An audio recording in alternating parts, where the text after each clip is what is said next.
नमस्कार साथियों, मैं सुनील कुशवाहा स्वागत करता हूं ट्रिपल सी एग्जाम अप्रैल 2026 की रिवीजन क्लास 4 में। आज से पहले आपकी ट्रिपल सी की रिवीजन क्लास 3 हो चुकी हैं, जिसमें लगभग हमने 150 क्वेश्चन कवर किए। आज की इस क्लास में आपका क्वेश्चन नंबर 151 से लेकर 200 क्वेश्चन तक होने वाले हैं, इसलिए आपको एक भी क्वेश्चन मिस नहीं करना है। यदि आपने पिछली क्लास नहीं देखी है तो आप वीडियो सेक्शन पर जाकर वो पिछली क्लास देख सकते हैं, जो ट्रिपल सी एग्जाम रिवीजन के लिए बेहद इंपॉर्टेंट हुई, क्योंकि हम यहाँ पर आपके लिए बेसिक टू एडवांस तक सारी क्लास कराने वाले हैं। इसलिए आपको एक भी क्लास, एक भी क्वेश्चन मिस नहीं करना है। तो चलिए शुरू करते हैं आज की क्लास का हमारा पहला क्वेश्चन। उससे पहले जो हमारी कल की क्लास का होमवर्क का क्वेश्चन था उसको सॉल्व कर लेते हैं। पूछा गया था कल के क्वेश्चन में, साइबर सिक्योरिटी में ट्रोजन हॉर्स क्या, जो साइबर सिक्योरिटी होती है, आखिर उसमें जो ट्रोजन हॉर्स होता है वो क्या होता है? हार्डवेयर होता है, वायरस होता है, गेम या एंटीवायरस? तो याद रखेंगे, जो ट्रोजन हॉर्स होता है वह एक प्रकार का वायरस का प्रकार होता है। ऑप्शन नंबर बी आपका यहाँ पर सही आंसर होगा। तो चलिए शुरू करते हैं आज की क्लास का हम अपना पहला क्वेश्चन कि क्वेश्चन नंबर 1 में क्या पूछा गया है। और साथ ही साथ यदि आपने अभी तक चैनल को सब्सक्राइब नहीं किया है तो चैनल को सब्सक्राइब कर लीजिए और वीडियो को लाइक करके अपने उन सभी साथियों में शेयर कर दीजिए जिनका भी ट्रिपल सी का एग्जाम होने वाला है। पूछा गया है क्वेश्चन नंबर 1 में, लिब्रे ऑफिस कैल्क में टुडे, जो आपके सामने टुडे फंक्शन है, आखिर इस फंक्शन का प्रयोग किसके लिए होता है? तो याद रखेंगे, टुडे फंक्शन का यूज होता है डेट को इंसर्ट करने के लिए। जैसे आप किसी सेल में डेट को इंसर्ट करना चाहते हैं तो आपको कौन से फॉर्मूले, कौन से फंक्शन का यूज करना होगा? तो सबसे पहले आप उस सेल में इक्वल लगाएंगे और टुडे लिखकर कोष्ठक ओपन करेंगे, बंद करेंगे, और जैसे ही एंटर बटन की प्रेस कर देंगे तो तुरंत आपके सामने डेट आ जाएगी। वहीं पर आपने एक कल क्वेश्चन देखा था कि डेट और टाइम वाला, तो डेट और टाइम को इंसर्ट करने के लिए नाउ फंक्शन का प्रयोग होता है। आपने इक्वल नाउ लिखा, कोष्ठक को ओपन किया, बंद किया और एंटर बटन प्रेस किया कर दिया तो आपके डेट और टाइम दोनों आएंगे। जो नाउ फंक्शन है इसके माध्यम से डेट और टाइम दोनों आते हैं, जबकि जो टुडे फंक्शन होता है इसके माध्यम से सिर्फ डेट आती है। आप इन दोनों फंक्शन को अच्छे से याद रखेंगे। अगला क्वेश्चन पूछा गया है, निम्नलिखित में से कौन सा एक आउटपुट डिवाइस है? निम्नलिखित में से कौन से एक आउटपुट डिवाइस है? तो मैंने शायद पहली क्लास में आउटपुट और इनपुट के 3-3 4-4 डिवाइस बताई थी, कौन सी इनपुट और कौन सी आउटपुट है। तो याद रखेंगे, यहाँ पर आउटपुट डिवाइस पूछा गया है। माउस हमारी एक इनपुट डिवाइस है और कीबोर्ड भी हमारी एक प्रकार की इनपुट डिवाइस है, क्योंकि इन दोनों के माध्यम से हम कीबोर्ड को आदेश निर्देश ऑर्डर देते हैं। हम जिनके माध्यम से भी कंप्यूटर को ऑर्डर दे सकते हैं वो सभी हमारी इनपुट डिवाइस होती हैं। लेकिन हमारा जो प्रिंटर है यह एक आउटपुट डिवाइस है। इसमें आपकी हार्ड कॉपी के रूप में जो डेटा आप इनपुट देते हैं प्रोसेस होकर वो हार्ड कॉपी के रूप में आपके सामने प्रस्तुत होता है, तो वो आपका एक आउटपुट डिवाइस है। ऑप्शन नंबर सी हमारा यहाँ पर करेक्ट आंसर होगा। अगला क्वेश्चन पूछा गया है, यूआरएल में डॉट ईडीयू का अर्थ क्या है? जो ईडीयू है यह आपका एक डोमेन नेम है और यूआरएल की फुल फॉर्म आप सभी अच्छे से जानते हैं, यूनिफॉर्म रिसोर्स लोकेटर, यह यूआरएल की फुल फॉर्म होती है। और यहाँ पर ईडीयू का, यदि जैसे आप कोई वेबसाइट खोलते हैं तो हर वेबसाइट के बाद कुछ ना कुछ डोमेन नेम लिखा होता है। जैसे आप कोई सरकारी वेबसाइट खोलते हैं तो उसमें लिखा होता है डॉट GOV और डॉट IN। तो डॉट GOV से हो गया कि वह वेबसाइट आपकी गवर्नमेंट है, और IN से मतलब हो गया कि वह वेबसाइट आपकी इंडिया की है। तो ईडीयू से किसका मतलब होता है? तो यदि आप कोई वेबसाइट खोलते हैं और उसके बाद डॉट ईडीयू लिखा हुआ है तो मतलब यह वेबसाइट आपकी, वो आपकी वेबसाइट किस प्रकार की है? तो वो आपकी एजुकेशन वेबसाइट है। अगला क्वेश्चन पूछा गया है हमारा, लिब्रे ऑफिस राइटर में कंट्रोल प्लस यू, जो कंट्रोल प्लस यू शॉर्टकट कुंजी होती है, आखिर इसका प्रयोग किसके लिए करते हैं? तो याद रखेंगे, लिब्रे ऑफिस राइटर में कंट्रोल प्लस यू शॉर्टकट कुंजी का प्रयोग अंडरलाइन के लिए होता है। अंडरलाइन के लिए किसका प्रयोग करते हैं? कंट्रोल प्लस यू का प्रयोग करते हैं। बोल्ड करने के लिए कंट्रोल बी का प्रयोग करते हैं। इटैलिक करने के लिए कंट्रोल आई का प्रयोग करते हैं। और सेव करने के लिए कंट्रोल प्लस एस शॉर्टकट कुंजी का प्रयोग करते हैं। चारों में से अब आपसे कोई भी शॉर्टकट कुंजी पूछेगा और आप उसका आंसर लगा पाएंगे। अगला क्वेश्चन पूछा गया है, निम्न में से कौन सा डिजिटल पेमेंट नहीं है? निम्नलिखित में से कौन सा डिजिटल पेमेंट नहीं है? तो आप कहेंगे सर यूपीआई हो गया, वॉलेट हो गया और नेट बैंकिंग हो गया। ये तीनों ही हमारे किसी न किसी प्रकार से डिजिटल पेमेंट है। लेकिन जो ऑप्शन नंबर सी आपने दे रखा है कैश, कैश आपका किस भी प्रकार से डिजिटल नहीं है, क्योंकि जब आप किसी को कैश देते हैं तो आपकी नॉर्मल मुद्रा हो जाती है, और वो आप जब किसी को डिजिटल पेमेंट करते हैं तो आपका शायद अकाउंट टू अकाउंट में ट्रांसफ़र होता है, लेकिन यह आपके डिजिटल पेमेंट के अंतर्गत नहीं आता। जो आप ऑनलाइन पेमेंट करते हैं वो आपका डिजिटल पेमेंट के अंतर्गत आता है। अगला क्वेश्चन पूछा गया है, ये क्वेश्चन भी आपके एग्जाम के लिए बेहद इंपॉर्टेंट होने वाला है। लिब्रे ऑफिस इम्प्रेस में कंट्रोल प्लस एम शॉर्टकट कुंजी का प्रयोग क्या होता है? जो हमारा लिब्रे ऑफिस इम्प्रेस होता है, इसमें कंट्रोल प्लस एम शॉर्टकट कुंजी का प्रयोग किसके लिए होता है? सेव करने के लिए आप कहेंगे नहीं, प्रिंट करने के लिए नहीं, डिलीट करने के लिए नहीं। तो जो कंट्रोल प्लस एम होता है इसका प्रयोग होता है लिब्रे ऑफिस इम्प्रेस में न्यू स्लाइड को लेने के लिए। जैसे आप प्रेजेंटेशन में स्लाइड बना रहे हैं और आप न्यू स्लाइड लेना चाहते हैं इम्प्रेस में, तो आप कंट्रोल प्लस एम शॉर्टकट कुंजी के माध्यम से न्यू स्लाइड ले सकते हैं। और यदि आपको न्यू लिब्रे ऑफिस इम्प्रेस चाहिए, न्यू पावर प्रेजेंटेशन चाहिए, तो आप कंट्रोल प्लस एन शॉर्टकट कुंजी का प्रयोग करेंगे। आपको किसी भी क्वेश्चन में डाउट होता है तो आप हमसे कमेंट बॉक्स में पूछ सकते हैं, उसका आंसर आपको देने का पूरा प्रयास सबसे पहले किया जाता है। अगला क्वेश्चन पूछा गया है, निम्नलिखित में से LAN का पूरा नाम क्या होता है? तो LAN का फुल फॉर्म होता है लोकल। तो आप देखेंगे लोकल इसमें भी नहीं है, इसमें भी नहीं है, इसमें भी नहीं है। तो लोकल सिर्फ आपके एक ऑप्शन में है, वो है आपका ऑप्शन नंबर ए, लोकल एरिया नेटवर्क। यदि आपको पूरी फुल फॉर्म भी पता नहीं है, कुछ भी पता है, थोड़ी पता है, तो आप उसका आंसर सही लगा पाएंगे। आप देखेंगे area network, area network, area network तीनों में है, लेकिन सिर्फ एल से यहाँ पर मतलब निकाला जा रहा है कि एल का मतलब होता है लोकल और एरिया नेटवर्क आपका सभी में है। अगला क्वेश्चन है, पूछा गया है साइबर सिक्योरिटी में OTP का प्रयोग किसके लिए होता है? जो साइबर सिक्योरिटी होती है उसमें जो OTP होता है उसका प्रयोग किसके लिए होता है? तो याद रखेंगे साइबर सिक्योरिटी में जो OTP होता है उसका प्रयोग होता है ऑथेंटिकेशन। मतलब कहने का, जब आप कहीं पर भी वेरीफाई करते हैं तो जहाँ पर आपका मोबाइल नंबर और जहाँ पर डबल वेरीफाई होता है, जैसे आपने पासवर्ड भी डाल दिया उसका तो OTP भी आता है, तो वो आपका एक प्रकार का ऑथेंटिकेशन वेरिफिकेशन के रूप में हो जाता है। और OTP की फुल फॉर्म क्या होती है? तो याद रखेंगे OTP की फुल फॉर्म होती है वन टाइम पासवर्ड। याद रखेंगे OTP की फुल फॉर्म क्या होती है? तो OTP की फुल फॉर्म होती है वन टाइम पासवर्ड। अगला क्वेश्चन है जिसमें पूछा गया है हमारा लिब्रे ऑफिस कैल्क में आपके सामने लेफ्ट का फार्मूला दिया हुआ है। लेफ्ट का फार्मूला क्या करता है? तो आपके सामने लेफ्ट का फार्मूला है, तो कहीं ना कहीं बात आपकी लेफ्ट साइड से की जा रही है। तो ये क्या करता है, लेफ्ट के बाद 2 लिखा है तो लेफ्ट के आपके 2 अंक दे देगा। तो आपका ऑप्शन नंबर यहाँ पर ए सही आंसर होगा। लेफ्ट में जो 2 कैरेक्टर होंगे उनको उठाकर दे देगा। इस प्रकार से आपका option number A correct answer होगा। इंटरनेट पर डेटा ट्रांसफ़र की स्पीड किस में मापी जाती है? इंटरनेट पर जो आपका डेटा ट्रांसफ़र होता है आखिर उसकी गति को किस में मापा जाता है? तो याद रखेंगे इंटरनेट पर डेटा ट्रांसफ़र की गति को बीपीएस में मापते हैं। ऑप्शन नंबर हमारे यहाँ पर सी सही आंसर होगा। और आपसे पूछ सकता है सीपीयू की गति को किस में मापा जाता है? तो वो आपकी हर्ट्ज में मापी जाती है। दोनों पॉइंट को अच्छे से आप याद रखेंगे। अगला क्वेश्चन है लिब्रे ऑफिस कैल्क में जो हमारा राइट फंक्शन होता है आखिर ये किस प्रकार काम करता है? तो जो आपने देखा कि जो लेफ्ट वाला था वो लेफ्ट से काउंट कर रहा था, और जो हमारा राइट वाला है तो आपने देखा था जो लेफ्ट वाला है उसने लेफ्ट के शुरू के 2 अंक दे दिए, 2 कैरेक्टर दे दिए थे। अब ये फॉर्मूला आपके राइट से पूछा जा रहा है, तो आप देखेंगे राइट में हमारे कितने कैरेक्टर चाहिए? 3 कैरेक्टर चाहिए। जो कॉमा के बाद जो लिखा होता है, जितने अंक लिखे होते हैं उतने ही कैरेक्टर की आवश्यकता होती है।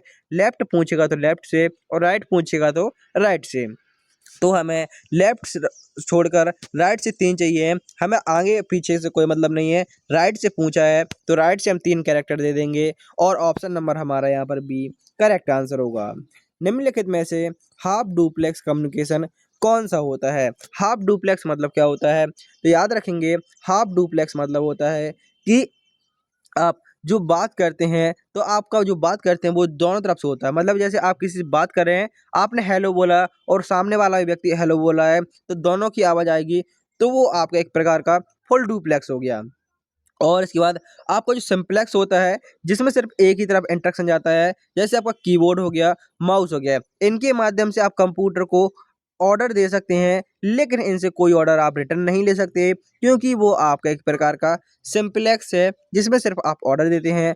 और जो हाफ डुप्लेक्स होता है, आपने पुलिस वालों के पास देखा होगा, जो उनका वॉकी-टॉकी होता है, उसमें एक तरफ से आवाज़ आती है, जब तक वो ओवर ओवर नहीं बोल देते हैं, तब तक सामने वाला बंदा कुछ भी बोलता रहेगा, बिल्कुल भी आवाज़ नहीं जाएगी। तो मतलब कहने का, जिसमें आपका संचार होता है, जो सिंप्लेक्स होता है, उसमें सिर्फ एक तरफ डेटा इनपुट होता है, एक ही तरफ आवाज़ जाती है, एक ही तरफ डेटा इनपुट होता है। जबकि हाफ डुप्लेक्स होता है, उसमें डेटा जाता तो है, लेकिन एक समय में एक ही तरफ जाता है, और जैसे ही ये वाला बंद हो जाएगा, उसके बाद यहाँ से आप रिटर्न कर सकते हैं। लेकिन जो आपका फुल डुप्लेक्स होता है, जैसे आपका मोबाइल फ़ोन, आप दोनों तरफ से लगातार बोल सकते हैं, तो दोनों तरफ से लगातार इसमें कम्युनिकेशन, संचार होता रहेगा। तो ऑप्शन नंबर हमारे यहाँ पर ए सही आंसर होगा। यदि आपके क्वेश्चन में हाफ डुप्लेक्स आता है, तो यही ऑप्शन वॉक्यू टॉक्यू आपको देखने को मिलेगा। तो ऑप्शन नंबर ए हमारे यहाँ पर करेक्ट आंसर होगा। अगला क्वेश्चन पूछा गया है, मैक एड्रेस कितने बिट का होता है? जो मैक एड्रेस होता है, आखिर ये कितने बिट का होता है? तो याद रखेंगे, जो हमारा मैक एड्रेस होता है, वह टोटल 48 बिट का होता है। मैक एड्रेस कितने बिट का होता है? तो मैक एड्रेस 48 बिट का होता है। आपने देखा, जो IPv4 एड्रेस होता है, वो 32 बिट का होता है। IPv6 एड्रेस 128 बिट का होता है, जबकि जो मैक एड्रेस होता है, यह 48 बिट का होता है। ऑप्शन नंबर बी हमारे यहाँ पर करेक्ट आंसर होगा। अगला क्वेश्चन पूछा गया है, लिब्रे ऑफिस राइटर में control plus shift plus less than का चिन्ह बना हुआ है, आखिर इसका प्रयोग किसके लिए होता है? तो याद रखेंगे, यदि हम फॉन्ट साइज को बढ़ाना चाहते हैं, तो बढ़ाने के लिए इस शॉर्टकट कुंजी का प्रयोग होता है, और यदि हम फॉन्ट साइज को घटाना चाहते हैं, तो ये एरो आपका इस प्रकार से हो जाएगा, तो आपका फॉन्ट साइज घटने लगेगा। तो बढ़ाने और घटाने के लिए आप इन कुंजियों का प्रयोग कर सकते हैं। अगला क्वेश्चन पूछा गया है हमारा, क्वेश्चन नंबर 175, निम्न में से कौन सा फुल डुप्लेक्स कम्युनिकेशन है? तो फुल डुप्लेक्स का मैंने आपको उदाहरण दिया था, वो आपका है टेलीफोन, जिसमें आप दोनों तरफ से बराबर में वार्तालाप कर सकते हैं, उसमें कोई रोकने का सिस्टम नहीं होता है। तो इस प्रकार से आपका ऑप्शन नंबर सी सही आंसर होगा। मैंने आपको सिंप्लेक्स, हाफ डुप्लेक्स और फुल डुप्लेक्स तीनों के बारे में अच्छे से बताया। उम्मीद करता हूँ कि आपको तीनों अच्छे से समझ में आ गए होंगे। तो यहाँ पर आपके 25 क्वेश्चन पूरे होते हैं। यदि आपने अभी तक चैनल को सब्सक्राइब नहीं किया है, तो चैनल को सब्सक्राइब कर लीजिए, और वीडियो को लाइक करके अपने उन सभी साथियों में ज़रूर शेयर करें, जिनका भी ट्रिपल सी का एग्ज़ाम होने वाला है। और साथ ही यदि आपने अभी तक triple C Divyastra e book को नहीं खरीदा है, तो आप दिए हुए व्हाट्सएप नंबर पर मैसेज करके उस PDF को खरीद सकते हैं, क्योंकि उस PDF में आपके ट्रिपल सी के ऑफिशियल 9 चैप्टर के वन लाइनर क्वेश्चन है, और थ्योरी भी है, और साथ में आपके लिए मॉडल पेपर भी होने वाले हैं, जो आपके ट्रिपल सी एग्ज़ाम के लिए बेहद इम्पोर्टेंट होगा, जिसका रिवीजन आप मात्र 20 दिन में कर सकती हैं, क्योंकि टोटल उसमें 220 प्लस हैं, 220 प्लस पेज हैं। यदि आप डेली के 10 से 12 पेज पढ़ते जाएंगे, तो आप 15 से 20 दिन में उस ई बुक को आसानी से पढ़ सकेंगे। तो आपको ई बुक लेने के लिए दिए हुए व्हाट्सएप नंबर पर मैसेज करना है। जैसे आप 59 रुपये पेमेंट कर देते हैं, तो तुरंत आपके पास वो ई बुक PDF के रूप में आ जाएगी, जिसको आप आसानी से पढ़ सकेंगे। और वीडियो के अंत में ज़रूर बताना है कि टोटल आपने कितने क्वेश्चनों के आंसर सही दिए हैं। पूछा गया है क्वेश्चन नंबर 176, मतलब question number 26, Libre Office Calc में जो आप देखेंगे, मैं फॉर्मूले क्यों लाया हूँ। आपके एग्जाम में 2 से 3 फॉर्मूले, यकीन मानिए दोस्त, 2 से 3 फॉर्मूले आपके एग्जाम में सीधे सीधे देखने को मिलेंगे। तो याद रखेंगे, जो मिड फंक्शन होता है, इसका प्रयोग किसके लिए होता है? तो आप देखेंगे, लेफ्ट और राइट हमने दोनों देख लिए, मिड मतलब हो गया बीच में, तो हमें बीच वाला चाहिए ऑप्शन। तो हमें बीच के 2 और 3, मतलब कहने का 2 और 3 से मतलब हो गया हमारा कि हमें आगे के 2 छोड़कर अक्षर, हमें कितने अक्षर चाहिए होंगे? तो आप देखेंगे, हमें यहाँ पर 2, 3 लिखा हुआ है, तो इस प्रकार से OMP ऑप्शन नंबर हमारे यहाँ पर बी सही आंसर होगा। अगला क्वेश्चन पूछा गया है हमारा क्वेश्चन नंबर 177 मीन्स 27। निम्न में से कौन सा प्रोटोकॉल नहीं है? निम्नलिखित में से कौन सा एक प्रोटोकॉल नहीं है? HTTP, FTP या आपका SMTP या HTML। आप देखेंगे सबके पीछे पी लिखा हुआ है, मतलब वो सारे आपके प्रोटोकॉल हैं, लेकिन HTML के पीछे पी नहीं लिखा हुआ है। तो इस प्रकार से आपको कोई जानकारी भी नहीं है, फिर भी आप इसका आंसर सही कर पाएंगे। लेकिन जो हमारा HTML है, यह एक प्रकार की मार्कअप लैंग्वेज है, हाइपर टेक्स्ट मार्कअप लैंग्वेज है, और जबकि ये hypertext transfer protocol, file transfer protocol, simple mail transfer protocol. तो इसलिए आपसे कहता हूँ कि आपको फुल फॉर्म जरूर याद रखनी है, क्योंकि आपको यहाँ पर फुल फॉर्म याद होती हैं तो आप इसका आंसर सही लगा पाते हैं। अगला क्वेश्चन पूछा गया है हमारा, कैश मेमोरी किसके बीच में स्थित होती है? जो हमारी कैश मेमोरी होती है, आखिर ये किसके बीच में स्थित होती है? इसका काम होता है स्पीड को तेज करना, और यह कहाँ स्थित होती है? तो यह CPU और रैम के बीच स्थित होती है। CPU और रैम का फुल फॉर्म आप सभी को कमेंट बॉक्स में कमेंट करना है कि CPU का और रैम का फुल फॉर्म क्या होता है। अगला क्वेश्चन पूछा गया है हमारा, लिब्रे ऑफिस इम्प्रेस में control plus shift plus B shortcut कुंजी का प्रयोग किसके लिए होता है?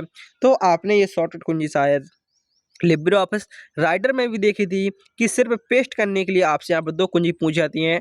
पेस्ट करने के लिए कंट्रोल प्लस बी शॉर्टकट कुंजी का प्रयोग होता है, जबकि पेस्ट स्पेशल शॉर्टकट कुंजी क्या होती है? तो वो होती है आपकी control plus shift plus B.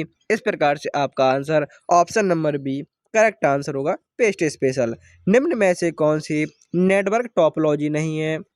Sorry, निम्नलिखित में से कौन सी नेटवर्क टोपोलॉजी है? तो आप देखेंगे स्टार टोपोलॉजी होती है, बस टोपोलॉजी होती है, रिंग टोपोलॉजी होती है, मेश टोपोलॉजी होती है, और मेश के बाद ट्री टोपोलॉजी होती है। इस प्रकार से आप इन टोपोलॉजी के नाम याद रखेंगे। ऑप्शन नंबर डी हमारे यहाँ पर करेक्ट आंसर हो जाएगा। अगला क्वेश्चन पूछा गया है, स्प्रेडशीट में $A1 किस प्रकार का रेफरेंस है? आपने एक क्वेश्चन शायद पिछली क्लास में देखा था, हमने वो क्वेश्चन एब्सोल्यूट सेल से पढ़ा था कि एब्सोल्यूट सेल रेफरेंस क्या होती है। तो आपको यदि याद हो, मैं आपको याद दिलाना चाहता हूँ, उसमें आपने देखे थे डबल डॉलर थे। कितने डॉलर थे उसमें? आपके डबल डॉलर थे। पहले कॉलम के लिए डॉलर था, उसके बाद रो के लिए, लेकिन यहाँ पर सिर्फ सिंगल डॉलर है। इसका मतलब क्या हुआ? तो यदि इस प्रकार का आपसे डबल डॉलर के बीच आपकी वैल्यू हो, तो आपकी एक प्रकार की एब्सोल्यूट सेल रेफरेंस होती है।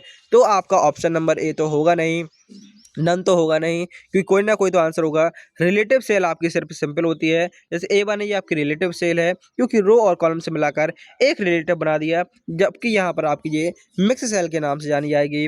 ऑप्शन नंबर सी हमारे यहाँ पर करेक्ट आंसर होगा। निम्नलिखित में से जो हमारा लिब्रे ऑफिस कैल्क होता है, इसमें जो पावर वाला फार्मूला होता है, इसका प्रयोग किस लिए होता है, किस प्रकार होता है? पावर का मतलब क्या होता है? तो पावर का मतलब होता है जो आगे वाली वैल्यू होती है, उसके बाद जो कॉमा लगाकर पीछे वाली वैल्यू होती है, वो उसकी घात के रूप में आ जाती है।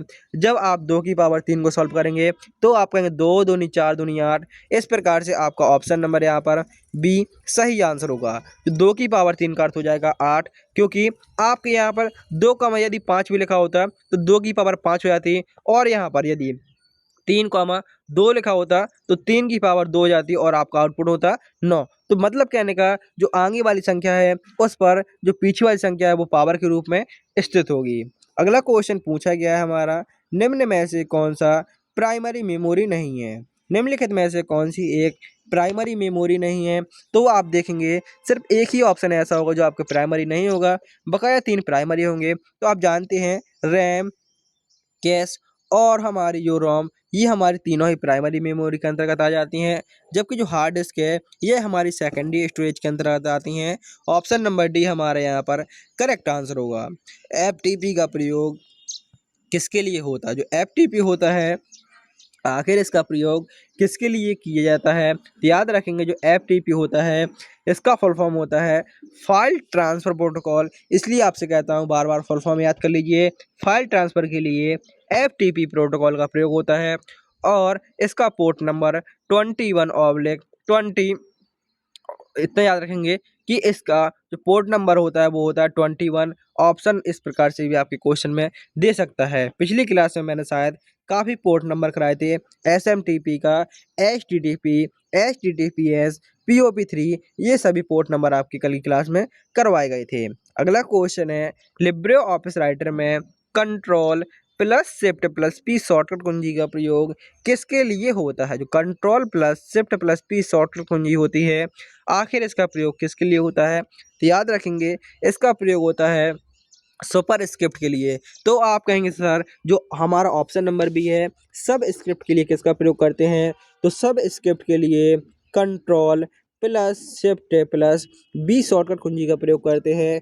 और जो सुपर स्क्रिप्ट और सब स्क्रिप्ट किस प्रकार होता है, तो आपने जो मैथ में फॉर्मूले देखे होंगे जिन घातक के रूप में रहते हैं, इस प्रकार से ये आपके सुपर स्क्रिप्ट कहलाते हैं। और जो आपने केमिस्ट्री में फॉर्मूले देखे होंगे जैसे H2O, जो 2 होता है वो लाइन के हल्के नीचे होता है, मतलब जो लाइन के हल्के नीचे बेस आधार के रूप में है, वो आपका जो आधार के रूप में है वो सब स्क्रिप्ट हो जाएगा, और जो स्क्वायर के रूप में है वो आपका सुपर स्क्रिप्ट हो जाएगा। दोनों शॉर्टकट कुंजी को आप अच्छे से याद रखेंगे, कोई ना कोई शॉर्टकट कुंजी आपके एग्जाम में पूछ जा सकती है। निम्न में से कौन सी एक इनपुट डिवाइस है? निम्नलिखित में से कौन सी एक इनपुट डिवाइस है? तो याद रखेंगे वो है हमारे यहाँ पर स्कैनर, क्योंकि आप तीनों ऑप्शन अच्छे से जानते हैं। प्रिंटर, मॉनिटर, स्पीकर, तीनों ये हमारे आउटपुट डिवाइस के रूप में जाने जाते हैं। अगला क्वेश्चन है हमारा, आईपी एड्रेस का वर्गीकरण कितनी क्लासेस में किया गया है? जो आईपी एड्रेस होता है आखिर ये कितनी क्लासों में डिवाइड होता है? तो याद रखेंगे आईपी एड्रेस होता है यह total 5 class, class A, class B, class C, class D और क्लास ई में डिवाइड होता है, और इसकी रेंज होती है 0 से लेकर 255 तक की। ये आप दोनों पॉइंट अच्छे से याद रखेंगे। ऑप्शन नंबर हमारे यहाँ पर सी सही आंसर होगा।